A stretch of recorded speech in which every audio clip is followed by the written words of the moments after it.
বান্দারে আমি রহমান উপরে তুমি মানুষ নিচে, আমি রহমানের রহমত যদি তুমি মানুষ পর্যন্ত আনতে চাও রাস্তা একটাই, রহমান আর বান্দার মাঝখান দিয়ে কোরআনকে ঢুকায়া দাও।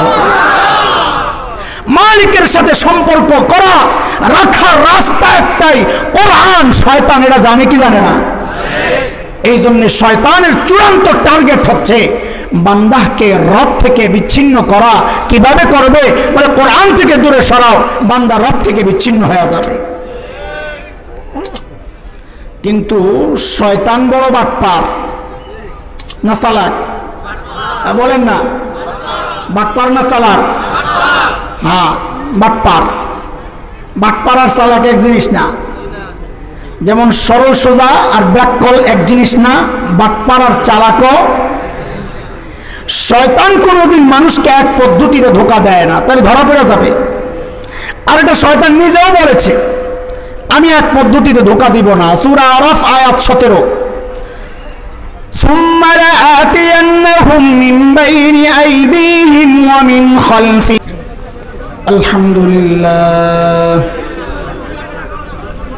الحمد لله وكفى وسلام على عباده الذين اصطفى أما بعد فأعوذ بالله من الشيطان الرجيم بسم الله الرحمن الرحيم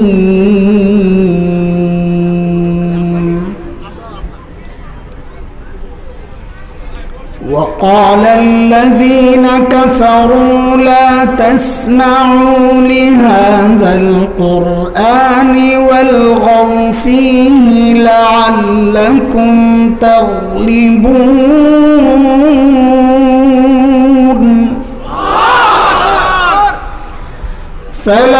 فلنذيقن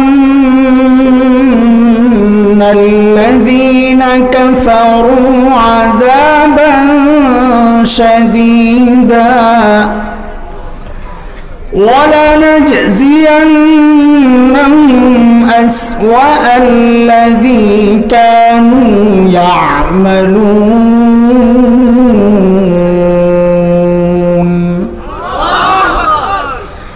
ذلك جزاء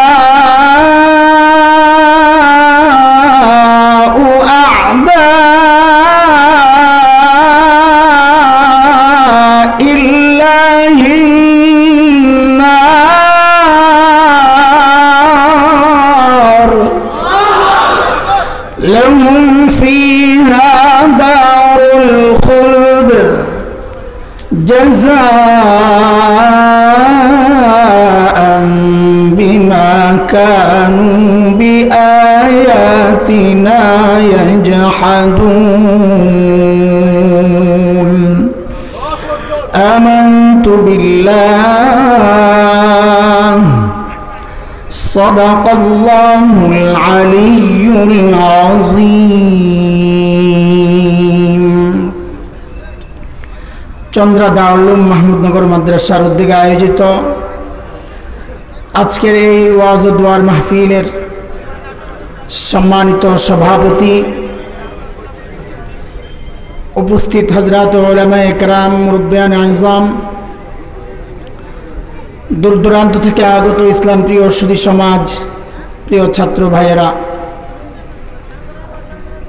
আল্লাহ সুবহানাহু ওয়া তাআলার অশেষ মেহেরবানি যে মালিক অত্যন্ত মায়া আর দয়া করে এই মজলিসে আমাদেরকে একত্রিত করেছেন,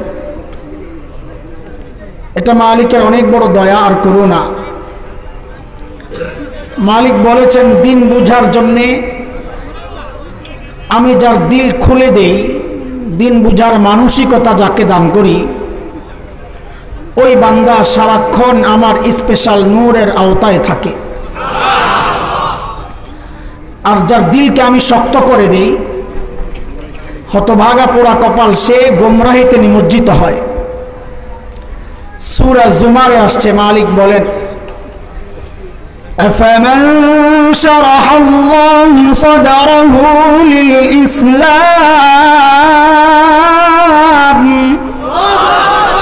فهو على نور من ربه فويل للقاسية قلوبهم من ذكر الله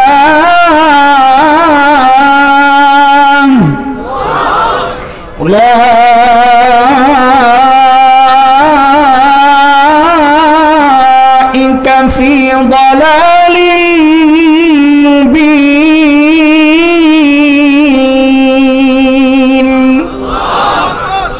এই আয়াতের মধ্যে রব্বে কারীম এই কথাগুলো বলেছেন। মুহতারাম হাজরিন, আমাদের সময় একেবারেই কম। হযরত আল্লামা নূর হুসাইন কাসিমি দামাত বারাকাতুহুমুল আলিয়া, আমাদের তো প্ল্যান ছিল এরকম, হুজুর তো দুর্বল অসুস্থ মানুষ, আসবেন বসবেন, আমাদেরকে একটু তার নুরানি চেহারাটা দেখাবেন, চলে যাবেন। ওইভাবে ওনারা প্রোগ্রাম সেট করছে, আমরা ওইভাবেই করছি যে মাগরিবের পরে আমি বয়ান করব, হুজুর তো আসবেন বসবেন, অসুস্থ মানুষ, দোয়া দিয়া যাবেন গা। কিন্তু আমাদের বুড়ারাও যে মাঝে মাঝে এসকর জজবা ওঠে, হযরতকে দেখে বুঝলাম আলহামদুলিল্লাহ, আমাদের ছায়াগুলো যতদিন আমাদের উপরে থাকবেন আমরা নিরাপদ থাকবো, এই দেশ নিরাপদ থাকবে ইনশাআল্লাহ। সময় একেবারেই কম। হুজুর যা আলোচনা করছেন ওইটাকেই আমি আরেকটু আগায় নিতে চাই আর কি।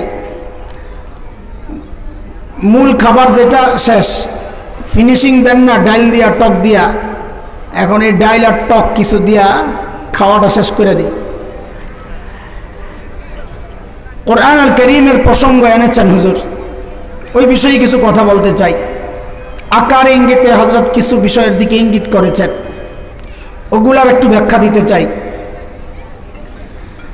কোরআন আল কারীমের সূরা হামিম আস-সাজদার 3টা আয়াত আমি তেলাওয়াত করেছি। আয়াতগুলোর মোটামুটি তরজমা এরকম: وقال الذين كفروا لا تسمعوا لهذا القرآن والغوا فيه لعلكم تغلبون। প্রথম আয়াত, কাফেররা বলে এই কোরআন শুনবা না এবং হট্টগোল তৈরি করবা, কাউকে শুনতে দিবা না, তাইলে তোমরা জয়ী হবা, জয়ী থাকবা। এটা কাফেরদের কথা। এই বক্তব্যের জবাবে আল্লাহ আরো 2টা আয়াত এনেছেন। আল্লাহ জবাব দিয়েছেন, 1 নাম্বার, فَلَنُذِيقَنَّ الَّذِينَ كَفَرُوا عَذَابًا شَدِيدًا وَلَنَجْزِيَنَّهُمْ أَسْوَأَ الَّذِي كَانُوا يَعْمَلُونَ। আল্লাহ বলেন যারা কাফির তাদেরকে আমি অবশ্যই কঠিন শাস্তি ভোগ করাবো এবং তাদের অপকর্মের শাস্তি আমি আল্লাহ তাদেরকে কড়ায় গন্ডায় বুঝিয়ে দিব। আল্লাহ তাআলার প্রথম কথা। দ্বিতীয় আয়াত, শেষ আয়াত, যালিকা জাযাউ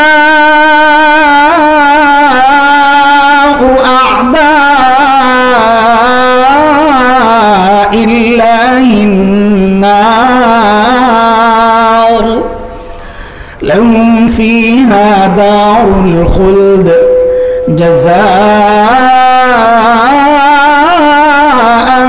বিমা কানু বিআয়াতিনা ইয়াজহাদুন। আল্লাহ বলেন এই যে শাস্তি আল্লাহর দুশমনদের, অর্থাৎ জাহান্নাম, এখানে তারা চিরকাল থাকবে, কারণ তারা আল্লাহর আয়াতকে অস্বীকার করেছে। এই হচ্ছে আয়াত 3টার মোটামুটি তর্জমা। আমি কিন্তু দৌড়ের উপরে থাকবো, খেয়াল করলে বোঝা যাবে, নাইলে হারায় যাবে। মনোযোগ আসেনি আপনাদের? আগা গোড়া একটু মনোযোগ দিয়ে শুনেন তো একটা মেসেজ যেটা দিতে চাইবো ওইটা বুঝে আসবে।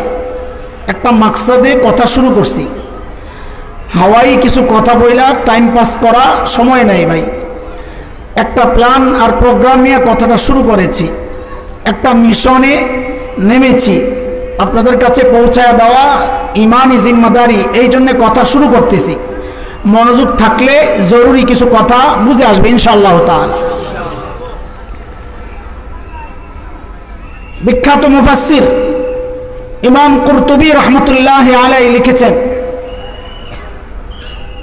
রাইসুল মুফাসসিরিন হযরত আব্দুল্লাহ ইবনে আব্বাস রাদিয়াল্লাহু তাআলা আনহুমার বরাতে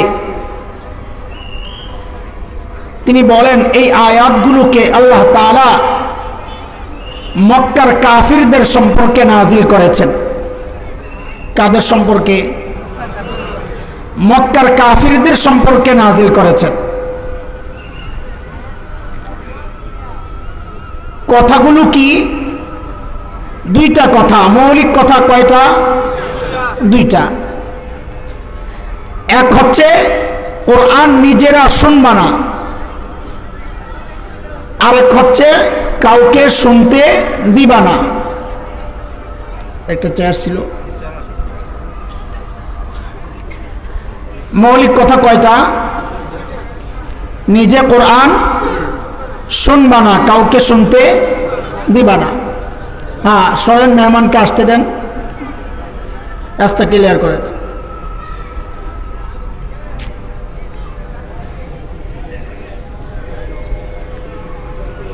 দুরূদ শরীফ পড়ি, আল্লাহুম্মা সাল্লি আলা মুহাম্মাদ ওয়া আলা আলি মুহাম্মাদ। মূল কথা দুইটা। এক হচ্ছে এই কোরআন শুনবা না, কাউকে শুনতে দেবা না। মূলত বক্তব্যটা কাফেরদের না, মূলত বক্তব্যটা হচ্ছে ইবলিসের। কার? কারণ ইবলিসের চূড়ান্ত টার্গেট হচ্ছে বান্দাকে রব থেকে বিচ্ছিন্ন করা।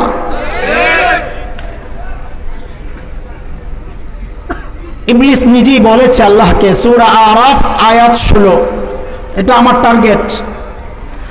قال فبما أغويتني لأقعدن لهم صراطك المستقيم। ইবলিস বলেছে, আল্লাহ, যাদের কারণে আপনি আমাকে দূরে সরাইয়া দিছেন, আমি এদেরকে ছাড়ব না। কি করবি? বলে, যে রাস্তা দিয়ে আপনার কাছে আসবে তাদেরকে ওই রাস্তা থেকে আমি বিচ্ছিন্ন করে দিব, মানে আপনার থেকে বিচ্ছিন্ন করে দিব। আর ইবলিস এটা জানে, বান্দাহকে রব থেকে বিচ্ছিন্ন করার একমাত্র রাস্তা হচ্ছে বান্দাহকে কোরআন থেকে দূরে সরাইয়া দাও। বান্দা অটোমেটিক মালিক থেকে বিচ্ছিন্ন হয়ে যাবে। এটা বুঝার জন্যে সূরা রহমানের প্রথম 3টা আয়াত একটু লক্ষ্য করেন। এই কথাটা বোঝার জন্যে রব থেকে বিচ্ছিন্ন কিভাবে করে, কোরআন থেকে দূরে সরাইয়া। আয়াত 3টা খেয়াল করেন। আর রহমান আল্লামাল কুরআন খালাকাল ইনসান।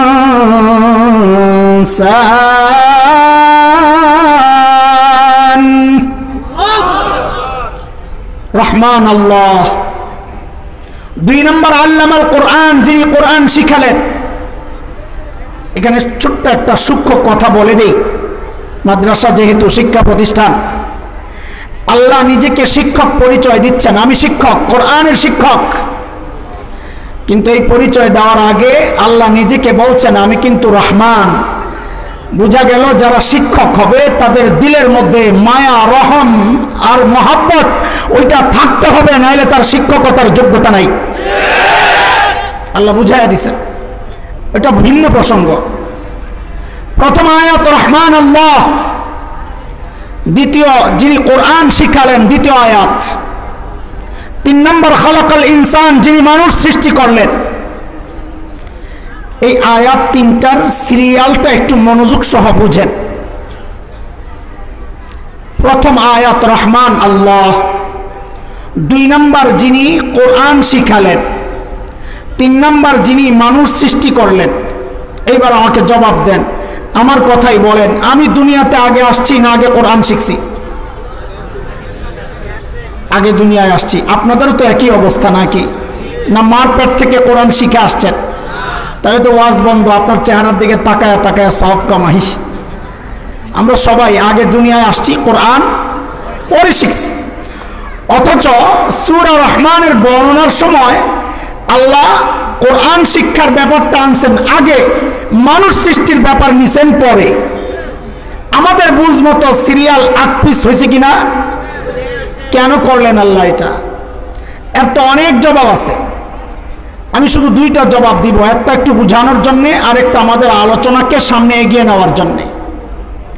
প্রথম জবাব হচ্ছে, আল্লাহ তাআলা আমাদেরকে জানান দিতে চাচ্ছেন, বান্দা কোরআন শিক্ষার ব্যাপারটা আমি 2 নম্বরে এনেছি, মানুষ সৃষ্টির ব্যাপার 3 নম্বরে নিয়েছি। এজন্যে যে যতক্ষণ পর্যন্ত তুমি কোরআনী শিক্ষায় আগে শিক্ষিত না হবা, ততক্ষণ পর্যন্ত তুমি নিজেকে মানুষ পরিচয় দিতে পারবা না। তুমি দেখতে মানুষ, আসলে মানুষ না। এর একটা ছোট্ট উদাহরণ দিয়ে আপনাদেরকে বুঝাই। আমাদের দেশের এক বিতর্কিত বিতাড়িত লেখিকা ছিলেন তসলিমা নাসরিন, মনে আছে না? সে তার এক বইয়ের মধ্যে লিখেছে, এই পেট আমার, আমার পেটের মধ্যে আমি যেখান থেকে খুশি সেখান থেকে বাচ্চা নিব, কারো কিছু বলার অধিকার নাই। আমি বলি ভালোই বলছে, কারণ তার এই বক্তব্যের কারণে কোরআনের আয়াতের ওই সিরিয়াল বুঝে আসছে। আল্লাহ কেন কোরআনী শিক্ষার ব্যাপারটা আগে আনলেন? তাসলিমা বুঝায়া দিছে যে আল্লাহ যা বলছেন তাই। আমি কোরআনী শিক্ষায় শিক্ষিত না বলে আমি দেখতে মানুষ, আসলে মানুষ না। কেন? কারণ যেখান থেকে খুশি সেখান থেকে পেটের মধ্যে বাচ্চা নেওয়া, এটা তো মানুষের চরিত্র না, এটা তো কুত্তার চরিত্র। তাসলিমা বুঝায়া দিছে আমি দেখতে মানুষ, আসলে মানুষ না। এটা একটা ব্যাখ্যা।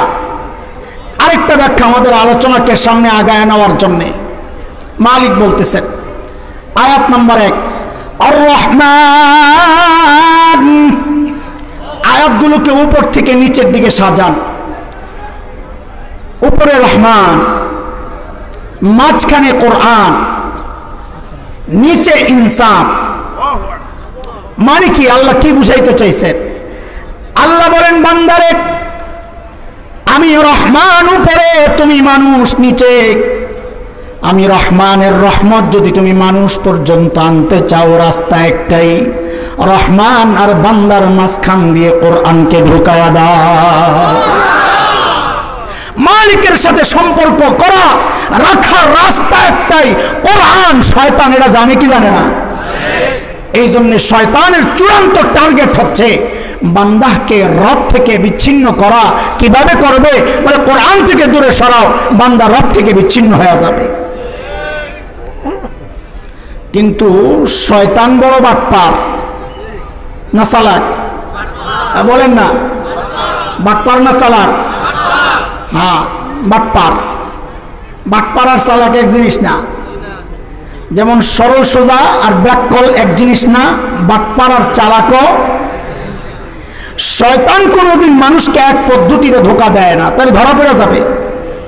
আর এটা শয়তান নিজেও বলেছে, আমি এক পদ্ধতিতে ধোঁকা দিব না। সূরা আরাফ আয়াত 17, ثم لآتينهم من بين أيديهم ومن خلفهم وعن أيمانهم وعن شمائلهم ولا تجد أكثرهم شاكرين।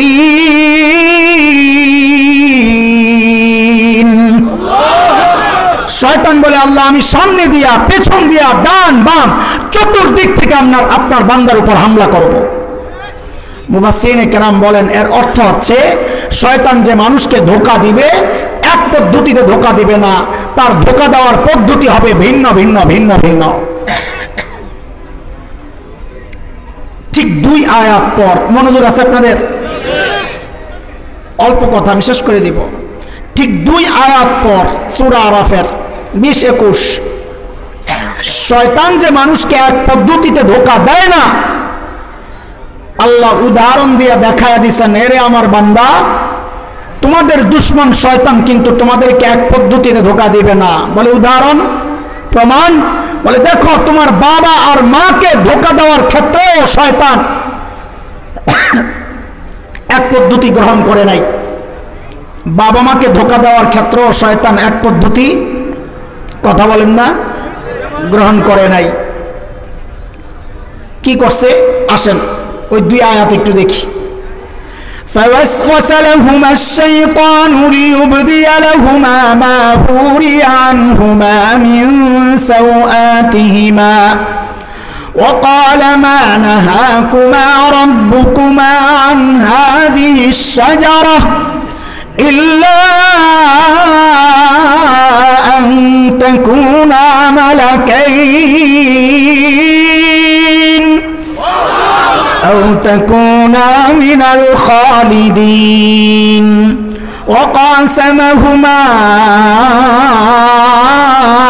إني لكما لمن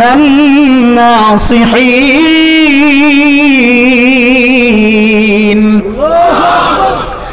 শয়তানের 1 নম্বর ধোঁকা, মা নাহাকুমা রাব্বুকুমা আন হাযিহিশ শাজারা, এই গাছের ফল কেন খান না? আদম আর হাওয়াকে বলতেছে এই গাছের ফল কেন খান না? বলে আল্লাহ নিষেধ করছে। বলে আহারে আল্লাহর কথা তো আপনারা বুঝেন নাই। আল্লাহ এই নির্দিষ্ট গাছের ফল খাইতে মানা করছেন। আশ-শাজারা মারেফা, আলেমরা তো বুঝে গেছেন, সাধারণরা বুঝেন।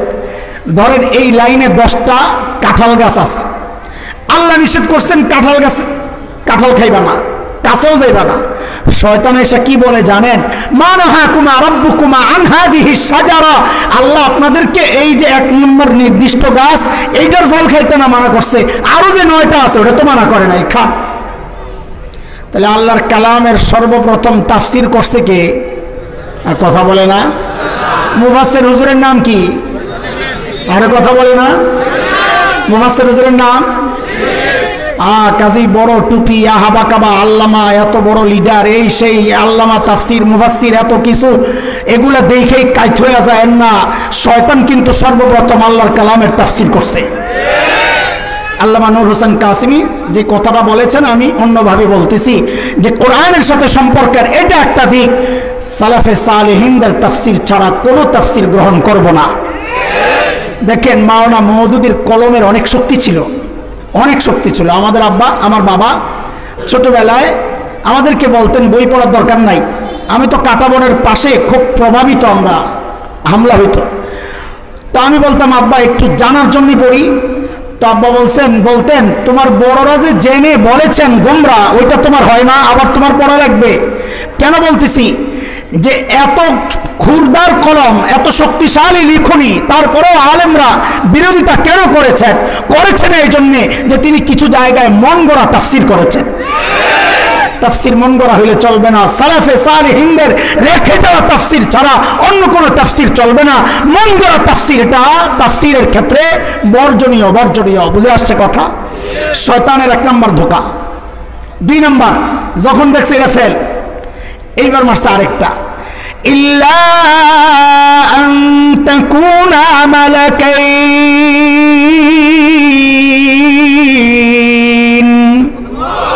খান। বলে কেন খাবো?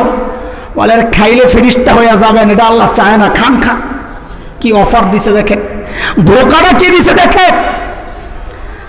আহলুস সুন্নাহ ওয়াল জামাতের আকীদা হচ্ছে সমস্ত নবীদের মর্যাদা ফেরেশতার উপরে। কোথায়? উপরে। হযরত সাইয়্যিদনা আদম তো নবী, তিনি ফল খায়া তার চেয়ে নিচের মর্যাদা, ফেরেশতা হতে যাবেন কোন দুঃখে? এটা আরেকটা ধোঁকা। অনেক সময় আমাদেরকে জুব্বা পয়রাও মানুষ ধোঁকা দেয় কিনা? এটাকে আমরা বলি নেকসুরতে ধোঁকা। দেখাইছে মধু আসলে বিষ, ওই যে পোড়া গান গাইছে, দেখাইছে মধু আসলে। শয়তান যখন দেখলো এটাও বাদ, কাজ হয় নাই, এইবার মারছে 3 নম্বরটা কি? আও তাকুনা মিনাল খালিদিন, খান। বলে কেন খাবো? বলে ফল খাইলে জান্নাতে স্থায়ীভাবে থাকার ব্যবস্থা হবে, এটা আল্লাহ চায় না, আপনাদেরকে বাইর করতে চায়, খাইলেই কাম শেষ। বলে এটাও একটা ধোঁকা। কেন? শরীয়তের মিজাজের খেলাফ, আল্লাহর উদ্দেশ্যের খেলাফ বক্তব্য এটা। কেমনে? কারণ আল্লাহ আদম আর হাওয়াকে জান্নাতে স্থায়ীভাবে থাকার জন্য বানানি নাই, বানাইছেন কই পাঠাবেন? وإذ قال ربك للملائكة إني جاعل في الأرض خليفة আমি জমিনে আমার প্রতিনিধি পাঠাতে চাই। তাহলে একটা পেস লাগে, যদি জমিনেই পাঠাবেন তো মাঝখানে জান্নাতে পাঠাইলেন কি জন্য? এই জন্যই তো এত গ্যাঞ্জাম লাগলো। ডাইরেক্ট দুনিয়ায় পাঠিয়ে দিলে তার এত গ্যাঞ্জাম লাগে না? কথা কোন? আপনাদের পেস লাগেনি? লাগলে বলবো, না লাগলে থাক। আমার তো আসল কথা রয়ে গেছে, আমি শেষ করবো খুব দ্রুত। আল্লাহ আদম আর হাওয়াকে দুনিয়ায় পাঠাবেন বলে বানাইয়া জান্নাতে ঢুকাইছেন কেন? বলে শুনেন, আল্লাহর সাথে আমাদের একটা বেচা কেনার চুক্তি আছে, জানেননি আপনারা? সূরা তাওবা আয়াত 111, ইন্নাল্লাহা আশতারা মিনাল মুমিনিনা আনফুসাহুম ওয়া আমওয়ালাহুম বিআন্না লাহুমুল জান্নাহ। জান্নাতের বিনিময়ে আল্লাহর কাছে জান আর মাল বিক্রি করে দিস। আপনারা কিনতে রাজি? জান্নাত সবাই রাজি? মাশাআল্লাহ। জান্নাত দেখছেন নি আপনারা? আহা, তো মুফতি সাহেবদেরকে জিজ্ঞেস করেন, না দেখে কোনো কিছু বেচা কিনা জায়েজ আসেনি। এই জন্যই তো নাস্তিক মুরতাদরা বলে আমরা অন্ধবিশ্বাসী, না দেখেই সব বিশ্বাস করি। আসলে কি অন্ধবিশ্বাসী না বুঝে শুনে বিশ্বাসী? কেমনি বুঝে শুনে বিশ্বাসী হইলাম? কই জান্নাত তো না দেখেই কেনার জন্য রেডি হয়ে গেছে। হ্যাঁ হ্যাঁ, বুঝেন বুঝেন। আপনাদের এলাকায় মেয়েদেরকে বিয়ে দিলে শ্বশুর বাড়ি দেখার জন্য কে যায়? মেয়ে না গার্জিয়ান? না, মেয়ে দুই রকম। এক মেয়ে তো মা বাবার বাধ্য সন্তান, তার সামনে বিয়ে শাদীর আলাপ হইলে সে লজ্জায় আরেক ঘরে যায় ভাবিকে বলে তুমি যাইয়া সামলাও, আমি এগুলো কিচ্ছু জানার দরকার নাই, বাবা মা যা বলে তাই ঠিক। আর মায়া যদি মা বাবার অবাধ্য সন্তান হয়, হ্যাঁ, তাই বলবে না আমার সব খবর নিয়ে আইতেইব, আমার জায়গা দেখাইতেইব। আমি জিজ্ঞেস করি আপনারা মা বাবার বাধ্য সন্তান না অবাধ্য সন্তান? বাধ্য সন্তান। তাহলে তার সমস্যা নাই। আল্লাহ তাআলা বাবা আদম আর হাওয়াকে দুনিয়ায় পাঠানোর আগে জান্নাত থেকে কেন ঘুরায় আনছেন? যেন কিয়ামত পর্যন্ত নাস্তিক মুরতাদদের মুখ বন্ধ হয়ে যায় যে না না না, আমরা জান্নাত না দেখেই কেনার জন্য রেডি হই নাই, আমরা মা বাবার বাধ্য সন্তান। আমাদের বাবা আদম জান্নাত দেখছেন, আমাদের মা হাওয়া জান্নাত দেখছেন, আমাদের দেখার দরকার নাই।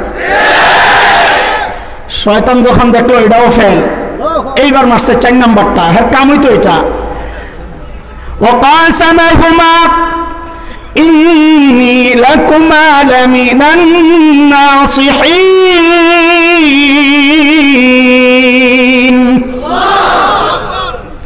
শেষ ভরসা। আমাদের একজন রাজনীতিবিদ আছেন, বিচ্ছিন্ন, অনেক বড় ওকালতি পেশায় অনেক বড় মানুষ, আমি নাম বলতে চাচ্ছি না, জনবিচ্ছিন্ন, এটা বাস্তবতা। সাধারণত তাকে ইসলামপন্থীদের বিরুদ্ধে অবস্থান নিতে দেখা যায়। নির্বাচনের আগে লক্ষ্য করলাম যে তিনিও টুপি টাপি লাগায় শাহজালাল মাজারে যায় হাজির। মানে কি বুঝছেন? আখের হইল বুঝছেন, এদেশের মানুষ ধর্মপ্রাণ, ধোকা দিতে হইলে ওইটাই গ্রহণ করা লাগবে। এটা শিখছে কার থেকে? শয়তান যখন দেখছে 3টায় কাজ হয় নাই, এইবার কয় আমারে ভুল বুঝছেন না, আমি আল্লাহওয়ালা মানুষ। ও কাসামাহুমা, কসম খাইছে আল্লাহর কসম, আমারে ভুল বুঝছেন না, আমি আপনাদের হিতাকাঙ্ক্ষী। আমেরিকা যার হিতাকাঙ্ক্ষী হয় তার আর বন্ধু লাগে না, শত্রু লাগে না, কথা কর। শয়তান যার বন্ধু হয় তারও শত্রু লাগে না, কথা দেখতে না। এতক্ষণ যা বলছি কি বুঝলেন? বুঝলাম হচ্ছে শয়তান কোনোদিন মানুষকে এক পদ্ধতিতে ধোঁকা, কথা ঠিক? কেন বললাম এতগুলো কথা? ওই যে ওই যুগের আবু জাহেলদেরকে দিয়ে শয়তান একটা বক্তব্য দেওয়াইছে, লা তাসমাউ লিহাযাল কুরআন ওয়ালগাউ ফি, কোরআন শুনবে না, কাউকে শুনতে দিবা না। আপনি কি মনে করতেছেন এই যুগের আবু জাহেলদেরকে দিয়ে শয়তান একই বক্তব্য দেওয়াবে? কোরআন থেকে মানুষকে দূরে সরাইতে একই পথ আর পদ্ধতি গ্রহণ করবে? শয়তান এত সহজ সরল না, সে বাটপার। বাটপার কোনোদিন এক পদ্ধতিতে ধোঁকা। এটাই হচ্ছে আজকের আলোচনার মূল কথা। এই যুগে শয়তান আমাকে আপনাকে কোন কোন পদ্ধতিতে কোরআন থেকে দূরে সরানোর চক্রান্ত করতেছে, সময়ের একজন আলেম হিসাবে আপনাদের চোখে একটু আঙ্গুল দিয়ে দেখায়া দিতে চাই। এর আগে আমি 3টা উদাহরণ দিব, ভুল বুঝবেন না আমাকে, আগেই বলে নি। 3টা উদাহরণ দিব। উদাহরণগুলো এই সমাজের উদাহরণ। বাস্তবতা, হাওয়াই কোনো কথা না। উদাহরণ নাম্বার 1, খুব মনোযোগ দিয়ে শুনেন। উদাহরণ নাম্বার 1, বাংলাদেশে জাতীয় দিবসগুলো যেগুলো আছে, স্বাধীনতা দিবস, বিজয় দিবস, ভাষা দিবস, বঙ্গবন্ধুর মৃত্যু, জন্ম, এই জাতীয় যে দিবসগুলো আছে, আমরা লক্ষ্য করি ওই দিবসগুলোর মধ্যে বিভিন্ন স্কুল কলেজে খেলাধুলার প্রতিযোগিতা হয়, দেখছেন? এর মধ্যে আমরা লক্ষ্য করি ইদানিং একটা নতুন ইভেন্ট, সেটা হচ্ছে যেমন খুশি তেমন সাজো, আসেনি? ওই যেমন খুশি তেমন সাজের মধ্যে ইদানিং লক্ষ্য করবেন ছোট্ট ছোট্ট 2টা বাচ্চাকে তারা সাজায়, এক শ্রেণীর মানুষ একটা ছোট্ট মেয়েকে যুবতী মেয়ে সাজায়, আর একটা ছোট্ট বাচ্চাকে হুজুর সাজায়, একটু দাড়ি লাগায় দেয়, টুপি লাগায় দেয়। এরা বিচারক অডিয়েন্সের সামনে নাটক করে দেখায় কি, ওই যে হুজুর, ছোট্ট বাচ্চাটা সে যুবতী মেয়ের শাড়ি ধরে টানাটানি করতেছে। কি বুঝায়? বুঝায় এটা হচ্ছে 71-এর চিত্র, 71-এ দাড়িওয়ালা টুপিওয়ালারা আমার মা বোনের ইজ্জত এইভাবে লুণ্ঠন করেছে। উদাহরণ নাম্বার 1। উদাহরণ নাম্বার 2, বাংলাদেশের টেলিভিশন সিনেমা অথবা মঞ্চ নাটক যেগুলো হয়, একটা ভিলেন আর গাদ্দার চরিত্র থাকে। আমরা অত্যন্ত অবাক, একদম হতাশার সাথে লক্ষ্য করি বিষয়টা, যে ইদানিং আমরা লক্ষ্য করছি ওই ভিলেন আর গাদ্দার চরিত্রটা সাজানোর সময় তার মাথায় টুপি লাগায়া দেয়, মুখে একটু দাড়ি লাগায়া দেয়। উদাহরণ নাম্বার 3, 2013-র কথা আপনাদের মনে আছে, ঢাকার শাহবাগে গণজাগরণ মঞ্চ বসলো যুদ্ধাপরাধীদের বিচার ত্বরান্বিত করার দাবিতে, মনে আছে? আমি আগেই বলিনি, ভুল বুঝার কোনো কারণ নাই। গণজাগরণ মঞ্চের ওই বক্তব্যের সাথে আমাদের কোনো দ্বিমত নাই। এটা তো নতুন দাবি। ইমানদার প্রত্যেকটা মুসলমান 1400 বছর থেকে সব জুলুমের বিচার চাই আসছে, আমরাও বিচার চাই, সব জালেমের বিচার চাই। বিপত্তি বাঁধলো কোথায়? আন্দোলন কখন হলো? আন্দোলন গণজাগরণ মঞ্চের বিরুদ্ধে হয় নাই, তাদের চেতনা আর তাদের দাবির বিরুদ্ধে হয় নাই। যখন গণজাগরণ মঞ্চের আড়ালে কিছু নাস্তিক কুলাঙ্গার ব্লগার আমাদের কলিজার টুকরা প্রিয় হাবিব মুহাম্মদুর রাসূলুল্লাহ সাল্লাল্লাহু আলাইহি ওয়াসাল্লামের বিরুদ্ধে লেখালেখি শুরু করলো ব্লগে, তখন গোটা বাংলাদেশের আওয়ামী লীগ নাই, বিএনপি নাই, জামাত, জাতীয় পার্টি নাই, প্রত্যেকটা ইমানদার ফুঁসে উঠেছিল গণজাগরণ মঞ্চের বিরুদ্ধে না, সেই নাস্তিক ব্লগারদের বিরুদ্ধে। আমি যেহেতু ঢাকার সায়েন্স ল্যাবরেটরিতে থাকি, তো শাহবাগের সেই উত্তাল দিনগুলোর উত্তাপ আমার শরীরেও কিছুটা লাগে। লোকজন আসা যাওয়া করে, রাস্তা বন্ধ দেখি। আমি একদিনের ঘটনা আপনাদেরকে শোনাইতেছি। আমাদের দুঃখটা কোন জায়গা এটা বুঝার চেষ্টা করো। আমার ওখানে লম্বা একটা ওভারব্রিজ আছে, ফুট ওভারব্রিজ। একদিন আমি উত্তর দিক থেকে দক্ষিণ দিকে আমার গন্তব্য, দক্ষিণ দিক থেকে এক মা তার ছোট্ট বাচ্চাকে নিয়ে আমাকে ক্রস করবে।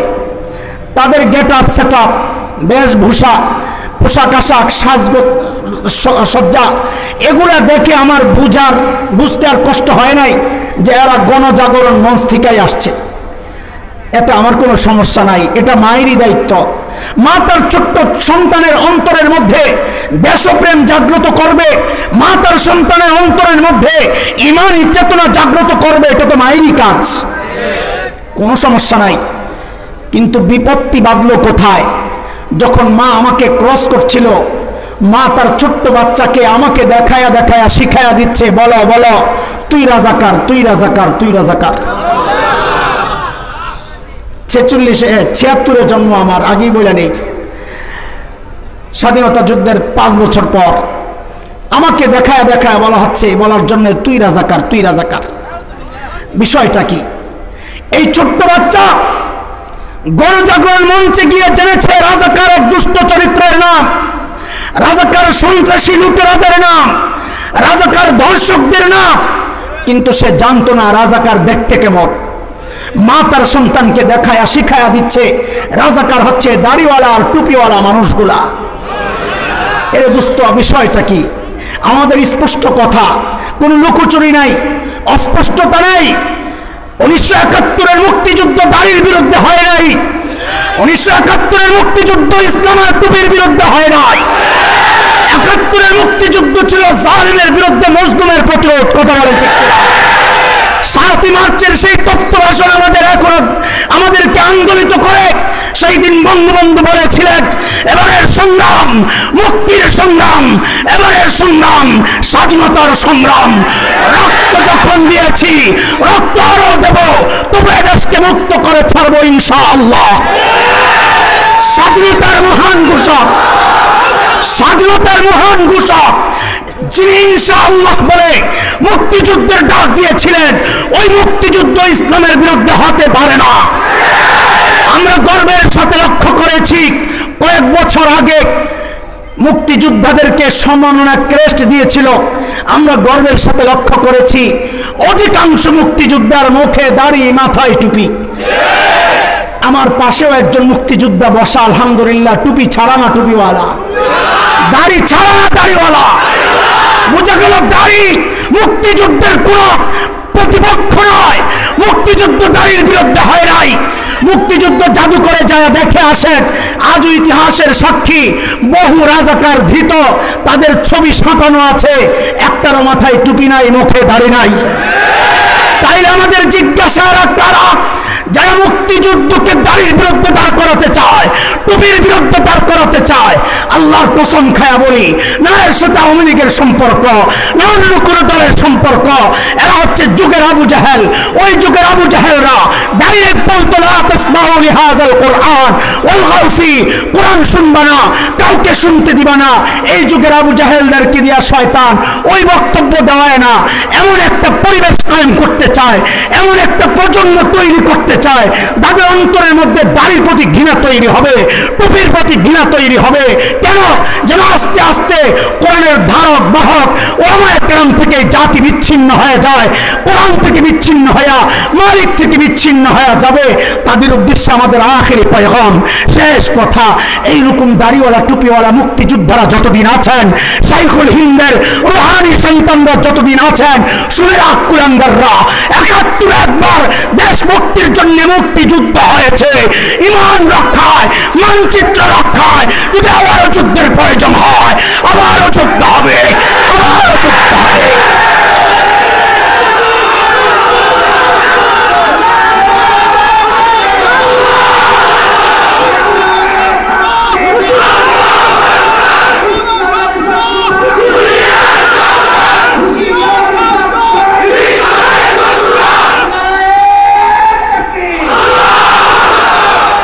আজকে এই জাতিকে বিচ্ছিন্ন করার জন্য, এই জাতির মধ্যে ফাটল সৃষ্টির জন্য আজকে এই সমস্ত চক্রান্ত চলছে। আমরা জানায় দিতে চাই, রাজনীতির মাঠে কেউ আওয়ামী লীগ করে, রাজনীতির মাঠে কেউ বিএনপি করে, কেউ জামাত করে, জাতীয় পার্টি করে। এই যে হাতের 5টা আঙ্গুল একসাথে না, আলাদা আলাদা, কিন্তু এই আঙ্গুলগুলো খাওয়ার সময় কিন্তু এক হয়ে যায়। কথা ঠিক?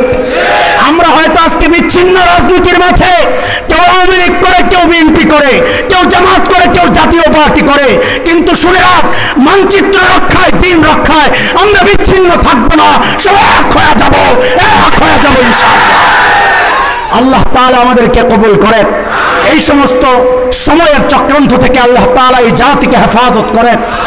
আল্লাহ তাআলা উম্মত যেন কোরআন থেকে বিচ্ছিন্ন না হয়, আমাদের যে দায়িত্ব আর জিম্মাদারি আমরা যেন পুরোপুরি আদায় করতে পারি, আল্লাহ সে তৌফিক দান করেন। আমি অত্যন্ত কৃতজ্ঞতার সাথে মুবারকবাদ জানাই যে অত্যন্ত ধৈর্যের সাথে, এই পরিবেশ আমরা পাই না। এই মোহতারামরা আসলেই তো বয়ান রাইখা দিয়ে আমাদেরকে ওনাদেরকে দিয়ে আগে বিদায় করতে হয়। আমি দিল থেকে মুবারকবাদ জানাই। এই যে আলেমকে ইজ্জত দিয়েছেন, বয়ানের মাঝখানে কথা বলতে চান নাই, এটা কোরআনের সম্মান। কথা বলেন, আল্লাহ আপনার সম্মান বাড়াইয়া দেন। আলেমদের দোয়ার মোহাব্বত ভালোবাসা আপনি দেখাবেন, আমরাও দেখাবো, একসাথে জান্নাতে যাবো ইনশাআল্লাহ। আসসালামু আলাইকুম ওয়া রাহমাতুল্লাহি ওয়া বারাকাতুহু।